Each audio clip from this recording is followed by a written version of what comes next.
अगर आप जानना चाहते हो कि नरेंद्र मोदी के बाद सबसे ज़्यादा शक्तिशाली आदमी कौन है, तो इस पिक्चर को देखिए। इस पिक्चर में आप देख के आप समझ जाएंगे मैं किसकी बात कर रहा हूँ। ये अमित शाह हैं। ये बीजेपी पार्टी के प्रेसिडेंट हैं और जब से इनकी दिल्ली में विजय हुई है तब से बहुत ज़्यादा पावर, इनकी शक्ति और इनका इन्फ्लुएंस बढ़ गया है। थोड़ा सा मैं आपको आइडिया दे दूं, ये बिल्कुल बहुत ज़्यादा क्लोज है नरेंद्र मोदी के। आप इस पिक्चर में देख सकते हो। जहाँ पर अगर कहीं नरेंद्र मोदी इस तरह हंसते हैं तो सिर्फ अमित शाह के पास, और अगर नरेंद्र मोदी अगर सारा दिन उनका खराब जाए या लगे प्रॉब्लम्स आ रही हैं तो एक ही आदमी है जिससे वो दिल खोल के बात करते हैं। दोनों गुजराती हैं, दोनों एक दूसरे को पिछले 20 साल से जानते हैं। और ये अमित शाह चीफ मिनिस्टर बनने वाले थे, होम मिनिस्टर भी रह चुके थे गुजरात में नरेंद्र शाह के अंडर। लेकिन अब मैं आज आपको कुछ बड़ी इंपॉर्टेंट चीज़ बताने वाला हूँ। इम्पॉर्टेंट चीज़ ये है कि जब से दिल्ली की जीत हुई है बीजेपी की, कांग्रेस पार्टी के मध्य प्रदेश के लीडर, महाराष्ट्र के कांग्रेस लीडर और राजस्थान के कांग्रेस लीडर, ये तीनों के तीनों, मैं नाम उनका मैं नहीं लूँगा क्योंकि हमारा मुश्किल हो जाता है हमारे लिए। ये लोग इस आदमी से, जिसको अमित शाह बोलते हैं, इससे टच में हैं। उन्होंने बोल दिया है, आप ये समझ के चलिए कि हम बीजेपी में हैं, हम सिर्फ अपना टाइम थोड़ा काट रहे हैं, और अगर हम एक दूसरे को मिलते भी नहीं तो उसका हमारी जो कमिटमेंट है आपसे पूरी है। ये अमित शाह की ताकत है। थोड़ा सा इनका बैकग्राउंड बता दूं मैं आपको। ये बम्बई में पैदा हुए। इन्होंने बायोकेमिस्ट्री पढ़ी हुई है और शाह साइंस कॉलेज से बीएससी डिग्री लिए हुए हैं।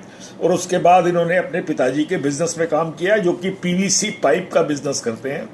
और साथ में उसके बाद ये स्टॉक ब्रोकर थे स्टॉक एक्सचेंज पर, और एक कोऑपरेटिव बैंक में भी इन्होंने अहमदाबाद में काम किया है। इनकी जो भर्ती है बीजेपी में वो राष्ट्रीय स्वयं सेवक संघ के थ्रू है। सबसे बड़ी बात मैं आपको 2-3 बता दूं।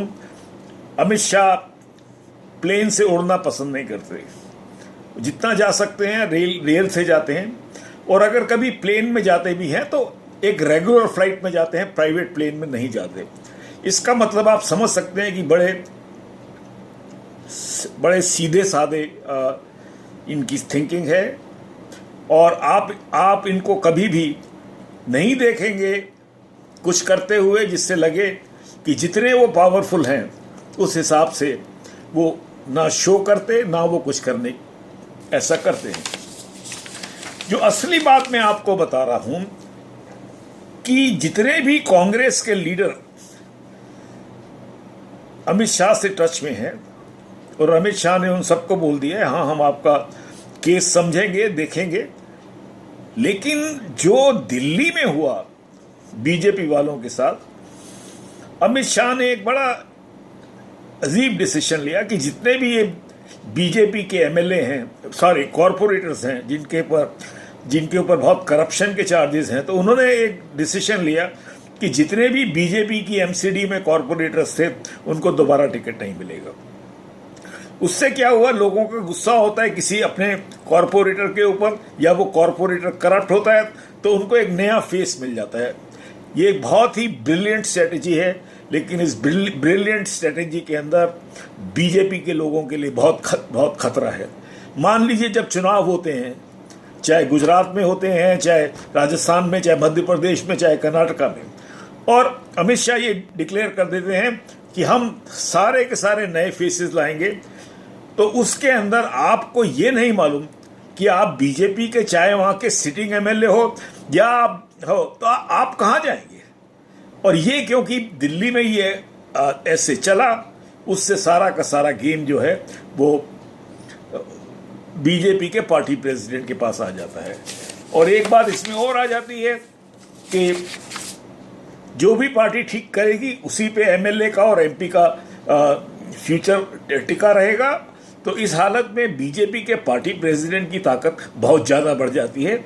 अमित शाह की दोनों पैर और सर असली घी की कढ़ाई में है इस समय।